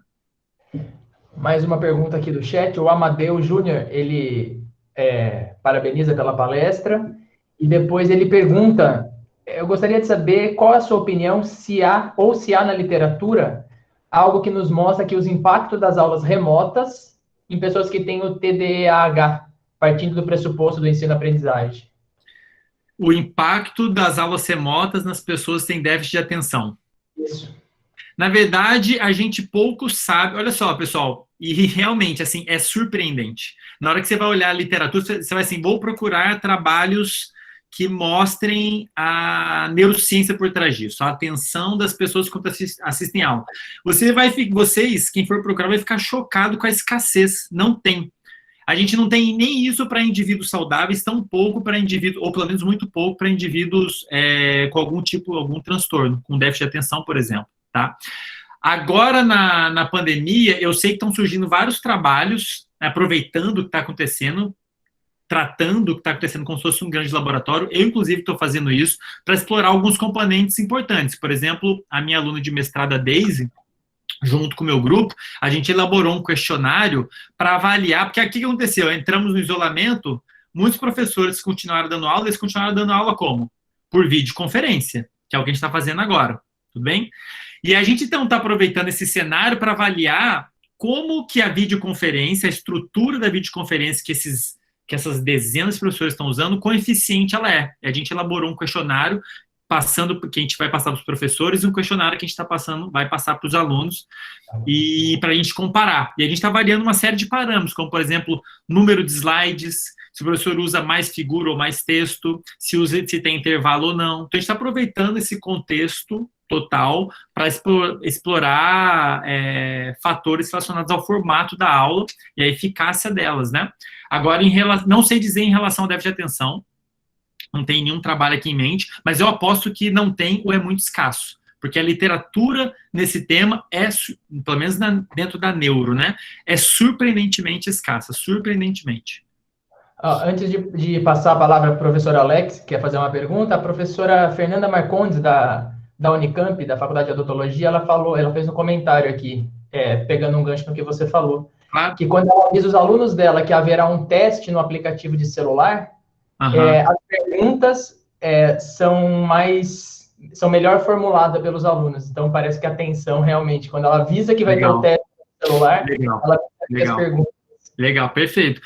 Isso é bacana, pessoal, porque, assim, todos nós aqui somos agora ou já fomos alunos ou professores. E a gente entende, assim, é uma coisa que todo mundo sabe do que eu estou falando, né? A gente sabe que as pessoas viajam, a gente sabe o efeito que prova tem ou não tem, o horário do dia.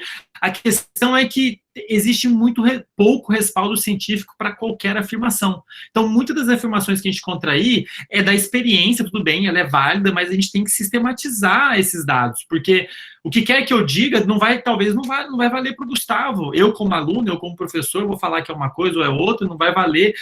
Existem muitos fatores, muitas variáveis, e a gente tem que coletar esses dados de forma sistemática, né? Mas sim, de fato, essa é uma coisa que a gente observa dentro de sala de aula. Eu falo isso para os alunos, gente, é muito fácil ver que vocês estão viajando, vocês fazem uma cara de viajando, assim, muito claro, né? Mas, de qualquer forma, a gente tem que coletar esses dados de forma científica, né? O Alex quer fazer a pergunta, pode abrir o microfone aí, Alex. Oi, tá me ouvindo aí, Andrei? Beleza, ouvindo, Alex? Legal, Andrei, parabéns aí pela abordagem do tema, né, por ter cumprido o tema aí dentro do tempo, né, que isso aí também... Eu estava de olho. Andrei, concordo contigo que a gente tem aí distratores, tem uma diversidade de variáveis para contornar, como aquele sujeito que é mais matutino, vespertino, aquele que tem contas a pagar mais do que o outro, aquele que tem uma condição social melhor do que o outro, que tem uma base melhor do que o outro, são, assim, variáveis intangíveis, né, em algumas situações. Mas eu achei legal que você fez uma contextualização em algum momento aí da discussão sobre dirigir, né?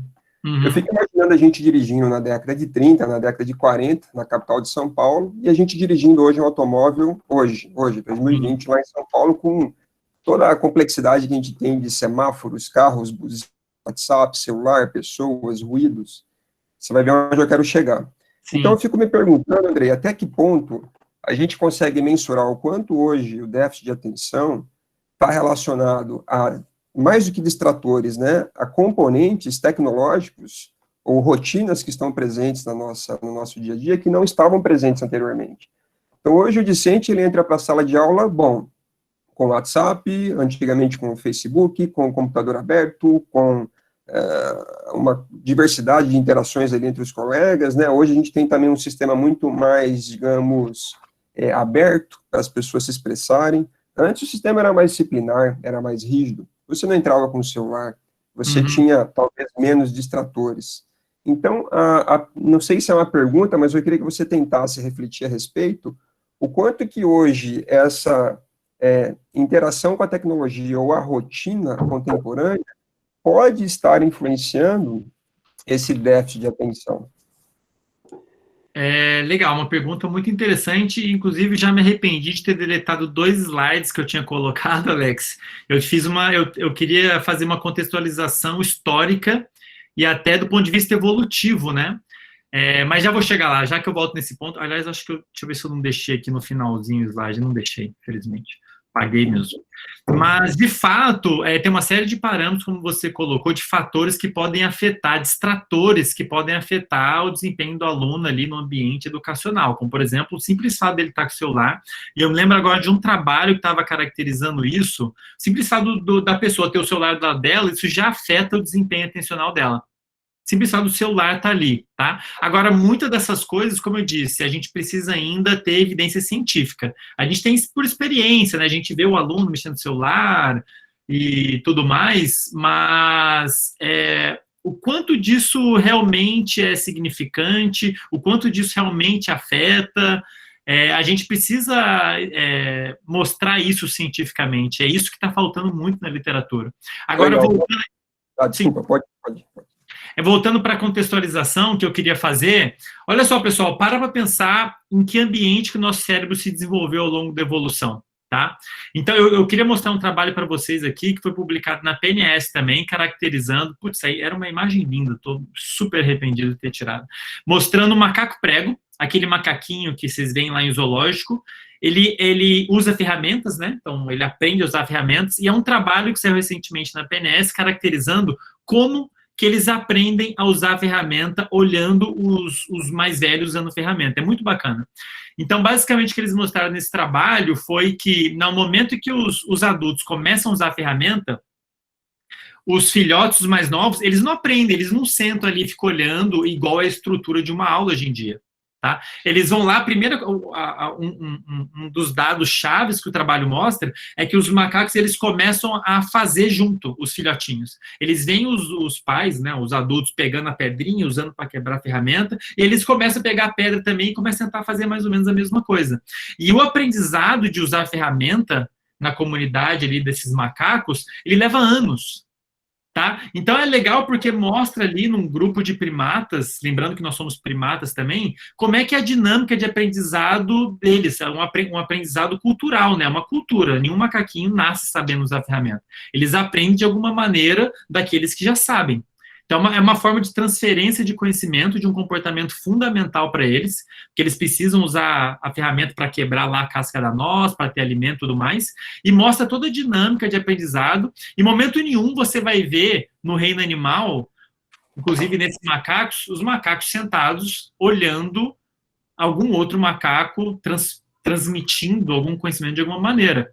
Isso foi uma invenção humana. Acontece que o nosso cérebro, ele não se desenvolveu num ambiente que era comum isso acontecer, né? Quando nós éramos caçadores-coletores, no máximo que a gente pode imaginar é que a gente tinha lá os momentos de contar a história, mas a questão do aprendizado, o ensino-aprendizado, ele não acontecia da forma como acontece hoje, né?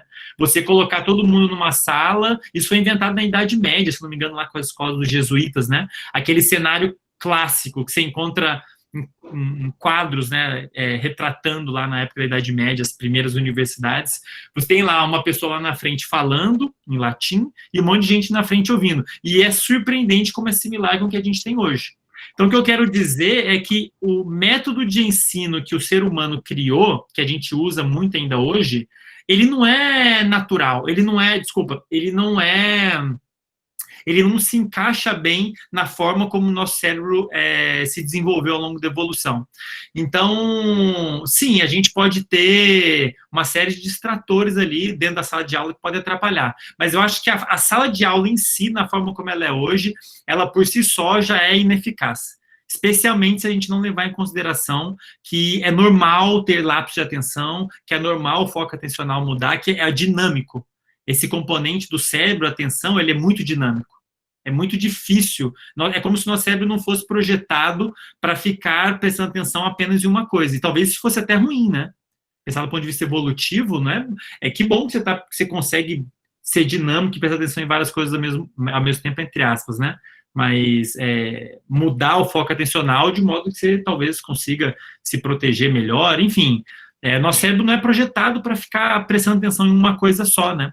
Então, mais do que os distratores da sociedade moderna, eu acredito que a estrutura de ensino, essa estrutura que surgiu lá na Idade Média, ela por si só, ela já não é eficaz, levando em consideração a neurofisiologia. E, enfim, desculpa, divaguei bastante aqui, não sei se eu... Eu ia fazer uma pergunta complementar, mas eu acho que você respondeu bem, porque eu ia dizer o seguinte, há quem vá contra-argumentar dizendo que a gente conseguiu ir até a Lua usando esse sistema aí cartesiano de ensino, né? Uhum. Ele funcionou, talvez não de forma homogênea, isso é um fato que a gente pode identificar pelos diferentes níveis, né, intelectuais entre as pessoas, mas a minha preocupação atual é, de fato, o quanto que a gente também não está esquecendo de cuidar dos distratores. Então, assim, é um tema complexo, né, porque você pode dizer assim, vamos começar a usar a tecnologia ao nosso favor, e concordo 100%, né? Claro. Isso é inevitável, como é que a gente faz esse aparelho estar incluído, né, no método de ensino? Sim. Mas esse é um tema que eu gostaria de ouvir, assim, também em algum momento, o quanto que a gente tem que cuidar dos distratores dentro da sala de aula, né, quer dizer, são variáveis que podem afetar aí, ou influenciar, pelo menos, a atenção, né? Mas, Alex, enfim, show de bola. Então, termina. Não, é isso aí, cara, basicamente. É assim, a resposta curta, a gente não sabe. É uma consideração muito interessante. Você acabou de bolar um projeto. Você acabou de bolar um projeto e vai ser um prazer, eventualmente, trabalhar. A gente não sabe. Oi? Tem que pôr o nome no paper aí. Já virou colaborador. Assim, pode bolar uma série de desenhos experimentais, botar a pessoa assistindo a aula e deixa um celular do lado, ou sem o celular do lado, enfim. Uma série de, assim, eu entendo o levantamento, ele é muito pertinente, mas a gente não sabe essa resposta, de fato. Mas legal, cara. Obrigado aí. Nada, imagina. Vamos continuar, então, com as perguntas. Obrigado, Alex, pela pergunta aí. A pergunta do Felipe. Será que aulas mais interativas, como interação mais horizontais entre professor e aluno, não são um modelo de evoluir nossa forma de ensinar e aprender? Sem dúvida, né? Então, existe já uma grande mobilização, não é tão nova, das pessoas, dos educadores, de um modo geral, cientistas educadores, no sentido de trazer o componente ativo para o ensino, o que a gente chama de aprendizado ativo, né? Que foi o que eu tentei fazer com vocês. Colocar alguma postura ativa aqui nesse momento de suposto ensino-aprendizado, supondo que eu estou ensinando alguma coisa, que vocês vão aprender alguma coisa, né? Então, colocar um componente ativo, e tem muitos trabalhos que mostram, como esse que eu mostrei aqui para vocês, que mostram a eficácia disso. Então, por exemplo, um componente ativo é esse que eu usei, colocar perguntas para vocês responderem, enfim, essa interação. Esse tipo de abordagem já foi demonstrado que funciona, pelo menos nesse contexto específico.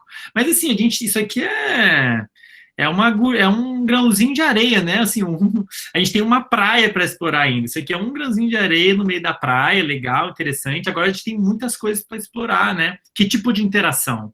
Será que o aluno assistir aula do lado dos amigos faz diferença? Será que ele interagir com o professor faz diferença? Que tipo de interação? Será que... Enfim, tem uma série de componentes que a gente precisa explorar ainda, mas ressalto, é importante que a gente faça isso com todo o cuidado científico, né? De uma forma científica, de modo que seja válido para todo mundo. A Ana Cláudia parabeniza a palestra e pergunta, existem eletrodos de ECG que são capazes de detectar engajamento ou memória, por exemplo? Eu acho que ela quis dizer EEG, né? ECG é o cardiograma, o EEG é o eletroencefalograma. Mas tudo bem, o eletrodo você põe na cabeça, né? Bom, foi o que eu disse, né? Então, essa figurinha aqui, você pode colocar eletrodos na cabeça da pessoa, e tem trabalhos que fazem isso, eles são informativos em algum grau. Colocar eletrodos e medir a atividade lá do cérebro da pessoa. E a partir disso, tentar inferir alguma coisa. O problema é o que você vai conseguir inferir com isso daqui. Você vai ver lá, e de fato, assim, é um dado dificílimo. Tem gente aqui, o Matheus, por exemplo, se ele está aí, ele trabalha com a EEG, a análise computacional que você precisa colocar aqui é enorme, assim, é difícil analisar esse dado. E o que você vai poder concluir com base nisso, olhando esses sinais? Como é que você vai saber que a pessoa estava atenta ou engajada? É difícil, a gente ainda não tem claro como que esses componentes, estar atento num conteúdo que o professor está dizendo, como isso se reflete exatamente nesses sinais. É difícil você traduzir, né? Você olhar isso daqui e falar, olha, a pessoa aqui estava atenta e aqui ela estava desatenta. A gente não consegue fazer isso ainda. Então, essa é uma limitação dessa abordagem, assim como de qualquer outra abordagem que tente medir a função do cérebro. O cérebro é muito complexo, esses circuitos envolvidos com a atenção, aprendizado e memória, eles são praticamente o cérebro inteiro. São milhões e milhões de neurônios comunicando milhares de vezes. Aí é difícil você traduzir a atividade desses milhões de neurônios, que a gente pode ver aqui, né? Em um significado, né? Essa que é a dificuldade desse método. Mas, assim, alguma coisa a gente consegue concluir. Por exemplo, se a pessoa começar a dormir, ficar sonolenta e começar a dormir, isso fica muito claro aqui nos sinais. Essas ondas mudam muito quando a pessoa começa a entrar nos estágios de sonolência. Então, é uma coisa que você pode medir, né? Mas, agora, a atenção já é uma coisa mais complicada de você conseguir ver aqui. Os diferentes tipos de atenção, né? A Paola pergunta se a falta de atenção, foco ou concentração pode estar relacionada com modulação hormonal. Algum hormônio específico pode fazer essa modulação? Vários. O Gustavo pode especular aí algumas coisas sobre os hormônios sexuais, mas eu sei que, por exemplo, o cortisol, né, o famoso hormônio do estresse, ele tem muito, muitos dos hormônios, eles têm capacidade de modular o nosso cérebro de várias maneiras, modular o nosso comportamento. Ele não vai determinar, mas pode modular. O cortisol, por exemplo, que é o hormônio do estresse, entre aspas, assim como os precursores dele, né, o CRH, por exemplo, enfim, não vou entrar em detalhes. Os hormônios do estresse, eles podem modular o seu cérebro no sentido de te deixar, por exemplo, mais alerta. É normal. Frente a um estímulo de estresse, como, por exemplo, uma prova que você vai fazer, ou uma apresentação que você tem que fazer, é normal você ficar mais alerta, ficar mais alerta de um modo geral. Inclusive, esse é um dos motivos pelo qual as pessoas estão tendo dificuldade para dormir agora, nesse momento que a gente está vivendo, que ele é relativamente estressante, né?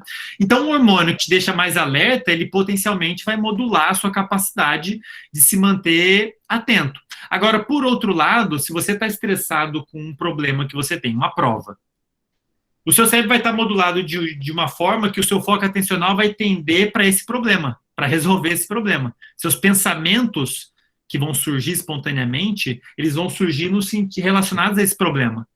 Então, se você está assistindo uma aula que não tem nada a ver com um problema que você está enfrentando, talvez você tenha dificuldade em prestar atenção na aula, porque seu cérebro está modulado de modo a você ficar pensando naquele problema, tá? Então, ao mesmo tempo que você pode estar mais alerta, você está mais alerta para um problema que não tem nada a ver com a aula. Então, enfim, depende do contexto de modo geral, né? Mas sim, os hormônios, muitos sinais químicos fora e no cérebro podem modular a atividade do cérebro e desses sistemas de atenção, aprendizado e por aí vai. Legal. A gente tem mais algumas perguntinhas aqui, Zé. Acho que mais umas 5. Tá. O Matheus pergunta, testes neuropsicológicos na avaliação de atenção. Qual a sua opinião sobre esses testes? Nossa, eu não tenho muita experiência com esses testes. Não sei quem perguntou, Gustavo. Matheus Augusto.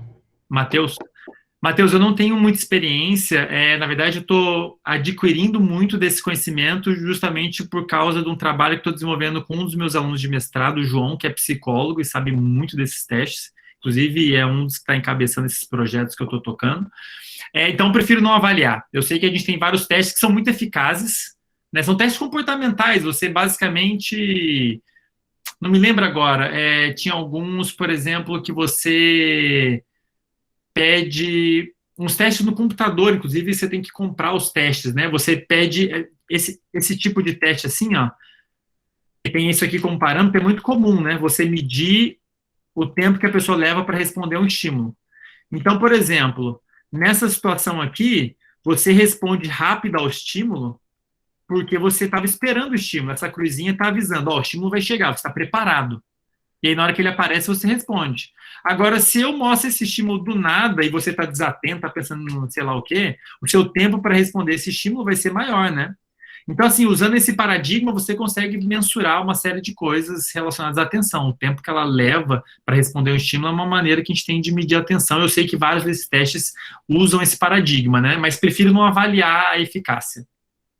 Eu prefiro... Legal. O professor Eduardo também fez uma pergunta aqui para a gente.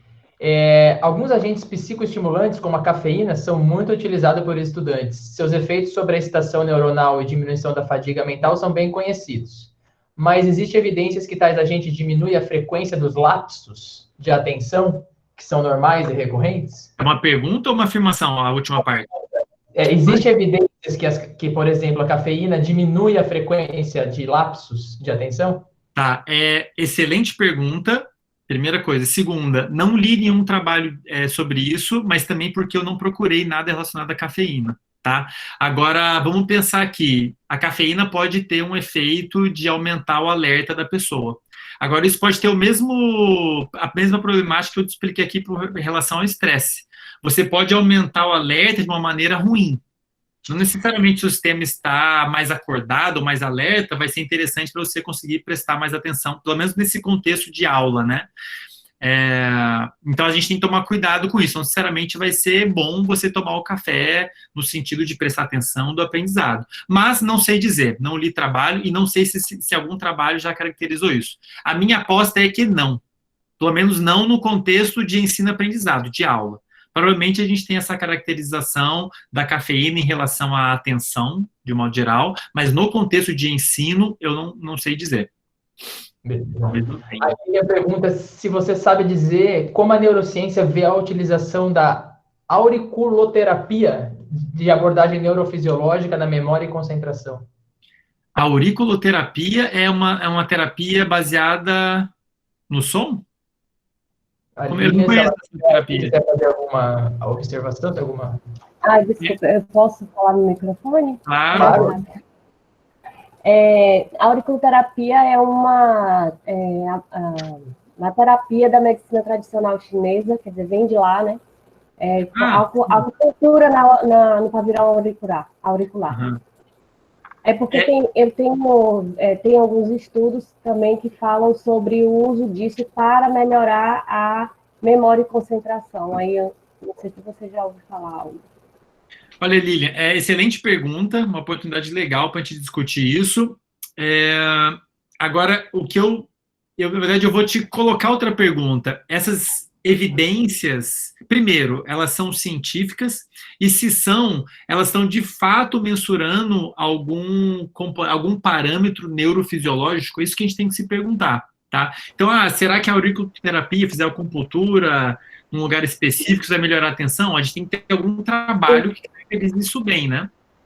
Então, na verdade, tem tido trabalhos por meio da neurometria, neurometria que eu acho, que fazem imagens do cérebro, e aí os estímulos demonstram quais são as áreas do cérebro que são estimuladas por meio da auriculoterapia, entendeu? Entendi. Nesse sentido, mas outros eu não cheguei a procurar. Uhum. Então, Lili, olha só, como eu coloquei ali, eu fiz questão de colocar isso para ficar claro, existe uma grande problemática quando a gente vai mensurar esses parâmetros fisiológicos, como, por exemplo, a tensão. Como é que você mensura isso? Como é que você mede isso? Se a gente for olhar, por exemplo, a ressonância magnética, de fato a gente tem redes lá de neurônios que estão relacionados a você prestar atenção no ambiente lá de fora, ou prestar atenção no interno, né, pensamento interno, ou prestar atenção no estímulo que chamou a atenção. Então, a gente tem redes relacionadas a isso. Mas daí você saltar que a pessoa, para esse contexto, né, que a pessoa está mais ou menos atenta numa aula, por exemplo, é um salto grande. Tá? A gente não pode fazer esse tipo de afirmação. Então, e assim, esse tipo de estudo eu já sei que é escasso, a gente mostrar como que esse tipo de terapia é eficaz para a saúde de modo geral é relativamente escasso, e eu apostaria que pro contexto de ensino-aprendizado é mais escasso ainda ou até inexistente. Tá? Então, não sei te responder, isso tudo para falar que eu não sei, mas também preciso dizer que isso tudo para falar que eu não sei. Mas preciso dizer que eu acredito que não tem nenhuma evidência científica para isso. Então, assim, a gente tem que tomar muito cuidado na hora que a gente vai falar, a acupuntura é bom para atenção. Mas que atenção? Atenção em quê? Como é que isso foi demonstrado, né? A gente tem que tomar cuidado na hora de fazer essas afirmações. Então, não sei, mas, enfim, fico até curioso, até te peço para me mandar alguns desses trabalhos para eu dar uma olhada e emitir uma ideia melhor, né? Uma opinião mais elaborada. Obrigado, Lilian. O Elcio, ele faz uma pergunta, acho que um pouco mais filosófica, assim. Por que o sistema educacional brasileiro não dialoga com a neurociência? É uma boa pergunta. Eu acho... Boa pergunta. Porque eu sei que não dialoga. Isso aí eu vou concordar com você. O diálogo é muito pequeno. E só... Pelo que eu pude constatar, né, assim, do levantamento da literatura que eu fiz, levando em consideração trabalhos mais antigos, essa conversa, ela começou a aumentar nos últimos anos. Mas, de fato, o diálogo é muito pequeno. E eu realmente não sei por quê. A gente tem a ciência da educação, né, então... pessoal lá da área de educação, que estuda educação com uma abordagem completamente diferente, e a gente tem a neurociência, que tem uma forma de ver as coisas muito diferente. Agora, um ponto importante é que se a gente olha a neurociência, como eu já falei, a neurociência de um modo geral, negligenciou muito a educação de um modo geral. Tá? A ciência que a gente pode aplicar à educação de modo geral, ao ensino e ao aprendizado, ela é relativamente negligenciada. Então, assim, em parte, essa conversa pode ser ainda escassa, porque a neurociência negligenciou um bocado, assim. Eu, particularmente, fiquei bastante surpreso com a escassez de trabalho tentando responder essas perguntas que eu coloquei aqui para vocês. Bom, uma especulação minha, né? Agora, podem haver outros motivos. O pessoal da educação talvez não queira saber enfim, e aí tem questões políticas, ideológicas também, né? O buraco é bem baixo, prefiro até não me arriscar aí, indo por aí. Vamos que a gente está finalizando as perguntas, não consegui zerar. Uma pergunta que eu acho que todo mundo aqui, o Rodolfo fez uma pergunta que eu acho que todo mundo pensou. Viemos aqui para tentar buscar isso. Existe algum tipo de exercício que a gente consiga melhorar a nossa atenção? O tempo que a gente consegue? Exercício... Eu acho que mental, algum exercício que você possa treinar o seu cérebro para se manter atento por mais tempo. Boa pergunta. Olha só, quase tudo no nosso cérebro a gente consegue melhorar com base no treino, né? Então, por exemplo, acho que vocês já ouviram falar de um tipo de meditação, acho que a gente pode classificar assim, que é o mindfulness. O mindfulness, por exemplo, é um exercício que você faz de prestar atenção no que está acontecendo agora. E, de fato, é um treino interessante, tem bastante evidência científica mostrando que isso gera mudanças em várias regiões do cérebro relacionados a autocontrole, a planejamento e a atenção também. Então, é uma maneira, só para citar um exemplo, tá? É um tipo de exercício que poderia ser benéfico, né? Então, se você é uma pessoa que viaja... Qual que é a graça da divagação? Você consegue viajar no tempo. Você fica pensando no futuro, pensando no passado, pensando no que você vai fazer, pensando no que você fez. E muitas vezes isso pode ser prejudicial nesse contexto. Você quer estar presente aqui na palestra. Então, por exemplo, esse é um exercício interessante que você poderia ter, que poderia ser benéfico nesse contexto de ensino-aprendizado, né? E, como eu disse, muitas coisas podem ser treinadas, né? O simples fato de você refletir sobre um assunto, isso por si só já gera um aprendizado para o seu sistema, que pode ser usado. Agora, eu não sei te dizer exercícios específicos, tipo, vou dar uma de coach agora e falar para fazer algum exercício. Eu sei que existem maneiras de você modificar esses sistemas, agora, mas não sei te dizer agora quais. Passar o protocolo de treinamento. Mas sim, deve existir alguns.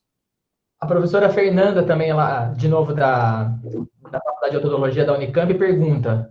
Primeiro, ela faz uma consideração, professor André, avaliar o tempo de atenção do aluno deva, de fato, ser objeto de pesquisa e eu parabenizo por estudar esse tema.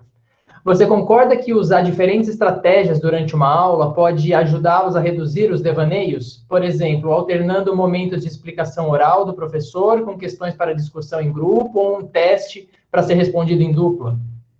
Sem dúvida, acredito que sim. Então, por exemplo, digamos que a gente sabe muito bem como é o perfil de atenção dos alunos numa aula específica. Você sabe muito bem que os alunos vão começar a viajar na maionese aos 5 minutos. Digamos que a gente já caracterizou isso muito bem e a gente sabe que aos 5 minutos a maioria dos alunos vai viajar. O que você pode fazer... Caso você queira evitar essa viagem, por exemplo, colocar uma pergunta logo antes, que é uma das coisas que eu quero explorar no laboratório. Então, se eu colocar essas perguntas como essa que eu mostrei para vocês, logo antes dos momentos que eu sei que as pessoas vão começar a viajar, será que eu consigo evitar que elas viajem? Ou senão, será que eu consigo fazer elas viajarem de uma forma que seja benéfica ali para a aula? Tá? Então, isso aqui só para citar um exemplo, de fato, você implementar variações na aula, isso é interessante, né? Qualquer coisa que quebre a monotonia, acredito que vai ser interessante. Mas, assim, o buraco é bem lá embaixo, né? Tem tantas coisas que a gente pode explorar, o céu é o limite, e fico empolgado de pensar nisso, que são muitas perguntas legais, muitas abordagens que a gente pode explorar. A gente só tem que tomar cuidado de fazer isso de forma científica. Você pode fazer na sala, pode, mas faz de uma forma controlada, coleta dados...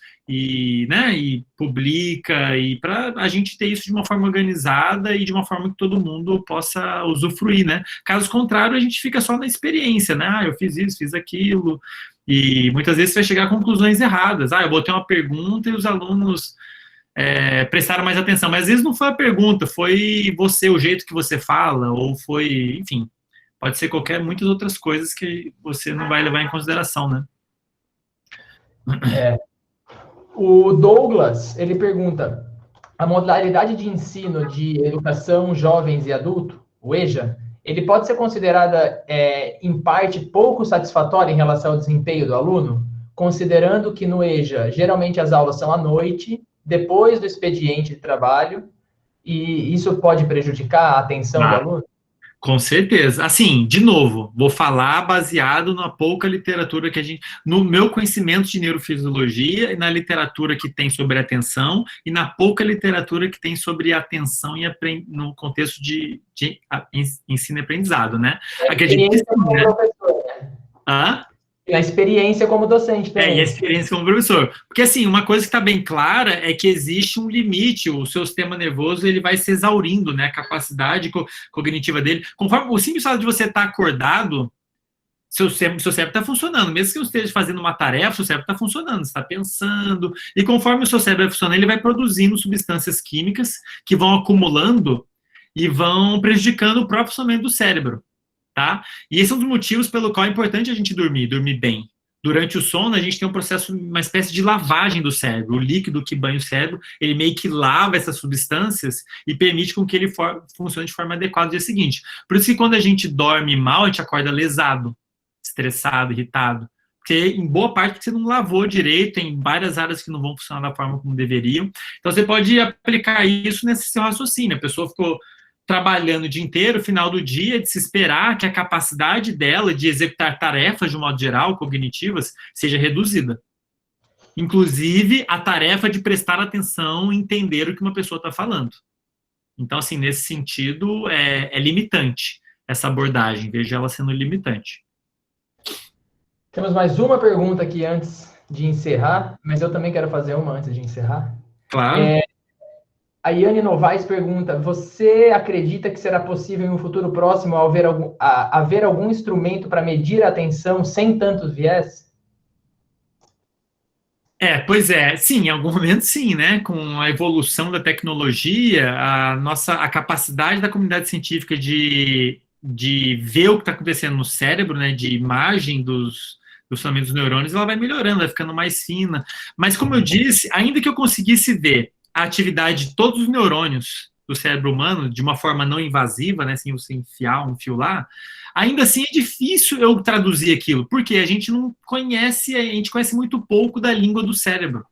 O cérebro ele fala uma língua muito complexa, pessoal. São milhões de neurônios se comunicando milhares de vezes com outros neurônios. E é o fluxo de atividade desses neurônios que gera os pensamentos, que gera tudo que você faz, tudo que você pensa. Agora, traduzir essa atividade desses milhões de neurônios para alguma coisa que a gente sabe o que é difícil. É um problema de tradução mesmo, não é nem questão não é nem tanto eu conseguir ver a atividade do cérebro, mas eu saber o que ela significa. Eventualmente a gente vai chegar lá, né? Mas até a gente chegar lá, a gente vai ter evoluído de uma forma assim, absurda. Vai demorar bastante ainda, eu acredito, né? Alguém tem mais alguma pergunta? Fica à vontade de ligar o microfone e fazer. Professor Guilherme, Wagner. Posso caminhar para o encerramento? Ô, André, eu tenho uma última pergunta para finalizar. Uma pergunta, assim, um pouco mais provocativa. Eu acho bem legal essa ideia de que a gente tem que medir a atenção. Quanto melhor a gente conseguir melhorar a nossa aula e fazer com que os alunos prestem atenção, melhor, porque nosso objetivo realmente é fazer com que os alunos aprendam, pensando do ponto de vista do professor. Mas pensando, assim, um pouco mais de maneira provocativa, aí vem a pergunta. Somos nós, eu, você e os professores que estão aqui, frutos de um processo de ensino-aprendizagem defasados? A nossa formação poderia ser melhor? E completo, estamos formando de maneira errada os alunos? Poderia ser melhor também? Gustavo, é uma provocação bem bacana. Eu me pergunto isso muitas vezes, e eu vou fazer essa pergunta para vocês aí, Gustavo, Wagner, Gui, ou quem quer mais, outro professor, ou alunos já formados sejam aí. Quanto do que vocês sabem hoje, quanto do que a gente sabe hoje, como professores, como pesquisadores, a gente aprendeu numa aula?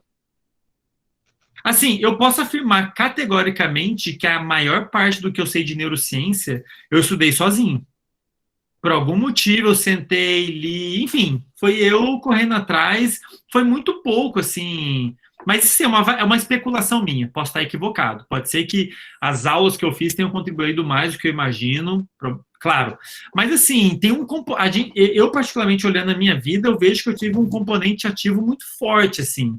E me pergunto quanto isso não vale, assim, a gente não tem isso quantificado, né? Mas o quanto do aprendizado do aluno está acontecendo ali naquela estrutura de... Quanto dos meus alunos estão aprendendo ali, de fato, naquele momento que eu estou ali falando com eles? Quanto? Não sei, eu tenho impressão, eu tenho a sensação, a gente não tem isso, como eu disse, quantificado, e seria legal a gente avaliar isso cientificamente, mas quanto que eles estão realmente aprendendo, né? Andrei, assim, a minha experiência, eu gostei até de ouvir vocês aí, quem estiver ouvindo, eu particularmente acho, na minha experiência, que a maior parte do que eu aprendi foi eu lendo, correndo atrás, inclusive da fisiologia. Quando eu comecei a dar aula, eu estudei muito. Quando eu comecei, eu lembro que a primeira vez que eu fui dar aula para medicina, eu tinha que dar aula de sistema renal, que é um sistema complexo, meu Deus, eu estudava muito, mas muito, assim. E é um momento, assim, que eu vi meu aprendizado, pelo menos em relação à fisiologia, foi o momento que eu mais aprendi, foi quando eu comecei a dar aula, não foi quando alguém estava me dando aula, olha só que curioso. Mas, enfim, eu tive aula de fisiologia antes, não lembrava nada, e não sei como é que foi a experiência de vocês, né? Ô, Andrei, tá me ouvindo aí? Claro, sim. Não, é só, realmente, durante a sua fala, me gerou um questionamento. E justamente nesse sentido, será que o quanto nós aprendemos em sala de aula e o quanto aprendemos fora? Pensar em questão de maturidade, quando a gente está na graduação, a gente lê um livro, e agora a gente lê o mesmo livro e é totalmente diferente. Mas pensando até em neurociência, será que os lapsos não são importantes, né, indo de encontro com a sua palestra? É uma dúvida que pode... Na verdade, se a gente ficar atento o tempo inteiro, pode ser que a gente não tenha um armazenamento das informações tão grande, não sei, só estou viajando aqui, mas não se sabe, né? Então, às vezes, os lapsos são fundamentais para que, no final, a gente tenha um processo de armazenamento melhor. Não, eu acredito, na verdade, se eu deixei parecer o contrário, eu acho que eu me expressei mal. Eu acredito que os lapsos são importantes. Eu acho que nem ia dar tempo de eu abordar isso, por isso que eu não... Eu acredito que a gente não tem que evitar os lapsos. Eu acho que eles são fundamentais, inclusive, para o processo de aprendizado. Você simplesmente prestar atenção e não ter um momento de reflexão, porque é uma coisa muito natural, né? Eu, particularmente, comecei eu mesmo a não evitar mais os meus lapsos, eu comecei a ver a importância disso, e tem uma literatura enorme mostrando a importância disso para a espécie de um modo geral. Tá? Tem todo um componente evolutivo por trás disso, é muito bacana essa discussão, mas concordo, eu acho que os lapsos, na realidade, eles são legais, a gente não tem que evitar eles. E isso vai totalmente de encontro ao que as pessoas estão dizendo em relação às aulas, né? Posso fazer só um... lapsos? Posso fazer só um comentário? A Fernanda. Claro, Fernanda, fique à vontade. Parabéns, viu, Andrei, pela palestra, muito legal. Eu queria só falar isso. Primeiro, com relação a essa questão do que o Guilherme falou, e você agora deixou claro, né, a importância dos lapsos, porque se a gente for pensar na questão evolutiva, esse mecanismo de alerta e descanso, né, essa alternância do alerta, ela é muito conservada evolutivamente, sim. Inclusive primata, roedor, zebrafish, e por aí vai. Então, isso já mostra uma importância enorme do sistema, ele não seria conservado há tanto tempo se ele não fosse tão importante. E uma outra coisa, a quantidade de núcleos cerebrais que controlam o alerta. Né, isso também mostra a complexidade e, mais uma vez, é um indicativo da importância de ter esse sistema. Então, eu concordo com o Guilherme e com você, né, que a questão aqui não é aumentar o alerta e reduzir o lapso, seria mais a questão motivacional, mesmo porque você aumentar o alerta, você acaba caindo, como você mesmo colocou com relação ao cortisol, à cafeína, você cai na patologia, né, no transtorno de déficit de atenção, o estresse pós-traumático, é a questão do alerta exacerbado, e isso não é bom, né, é uma questão, é um lado negativo. Perfeito. E só uma coisa, quando você colocou aí da sua, a sua experiência, né, com relação às aulas, ao quanto a gente, como professor, hoje estuda mais, né, o quanto é importante a nossa parte. Mas aí eu acho que entra muito a questão da motivação, que você mesmo colocou, né? A motivação é um aspecto fundamental do aprendizado. Sim. E quando a gente se torna professor, você tem que dar aula daquele assunto, você vai estar ali na frente, você vai ser julgado, você tem que tentar passar o melhor possível, né? Obviamente, você se aplica mais e essa motivação te faz ter mais atenção, se engajar mais naquilo. Então, isso tudo para resumir, eu acho que a gente está bem, né? Não temos um problema sério, assim, com a questão do ensino-aprendizado. Eu acho que essa pesquisa que você está se propondo a fazer é muito legal no sentido de melhorar, né? Mas não... Acho que não dá para ver essa questão dos lapsos de aprendizado, de atenção como uma coisa negativa, pelo contrário, né? Mas parabéns, viu? Muito legal. Obrigado. Bem colocado, Fer. De fato, assim, é uma questão da gente respeitar, eu quero chamar a atenção para isso, né? Para como é a fisiologia, normalmente, para a gente respeitar a fisiologia, né? E realmente, motivação é um componente fundamental. Eu falei aqui muito de atenção, mas a atenção é só uma parte da história. Você prestar atenção não quer dizer que você vai aprender, né? E, então, uma parte da história, quando a gente fala de motivação, ela pode afetar tanto o componente atencional como o aprendizado em si. Tem vários trabalhos da neurociência mostrando isso, como que motivação e emoção afetam a sua capacidade de memorizar, por exemplo. Então, a atenção é só um dos componentes dessa história toda. Mas, realmente, a gente não vive uma falha educacional total, né? É uma tentativa de melhorar, claro. Andrei, legal, muito obrigado. Eu teria mais umas 4, 5 perguntas aqui, mas a gente já são 20 para as 8. Então vamos encerrando por aqui. Agradecer às pessoas, ainda temos 100 pessoas por aqui, então realmente isso mostra que o assunto está interessante. E a gente continua amanhã, pessoal, nesse mesmo, no link, na verdade, que está lá no site da Fisiologia Sem Fronteiras, às 18 horas, estaremos aqui amanhã com mais uma palestra. Andrei, muito obrigado mais uma vez. Eu que agradeço. Obrigado aí, pessoal, pela atenção. Quem quiser pode entrar em contato depois, pra gente continuar a conversa. Beleza? Legal. Valeu, pessoal. Até amanhã, né? Valeu, boa noite. Boa noite. Obrigado. Boa noite.